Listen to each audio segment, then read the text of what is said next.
ಎಲ್ಲರಿಗೂ ಶರಣು ಶರಣಾರ್ಥಿಗಳು.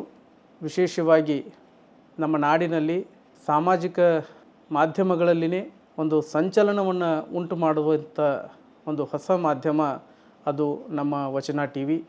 ಇದು ಶ್ರೀಯುತ ಸಿದ್ದು ಯಾಪಲ್ ಪರ್ವಿ ಅವರ ನೇತೃತ್ವದಲ್ಲಿ ವಿಶೇಷವಾದಂತಹ ಒಂದು ಹೊಸ ಮೈಲುಗಲ್ಲನ್ನು ಸ್ಥಾಪಿಸುವ ದಿಕ್ಕಿನಲ್ಲಿ ಸಾಗ್ತಾ ಇದೆ.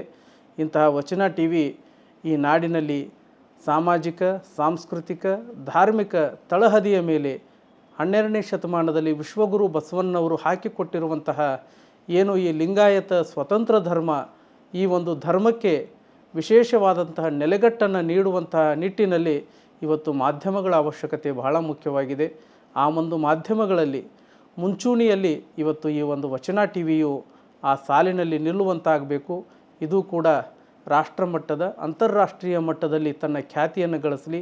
ನಮ್ಮ ನಾಡಿನ ಬಸವಾದಿ ಶಿವಶರಣರ ಆಶಯಗಳನ್ನು ಸರ್ವ ಜನರ ಮನಸ್ಸುಗಳಿಗೆ, ಮನೆಗಳಿಗೆ ಮುಟ್ಟಿಸುವಂಥ ಕೆಲಸವನ್ನು ಇವತ್ತು ಈ ಒಂದು ವಚನ ಟಿ ವಿ ಮಾಡ್ತಾಯಿದೆ.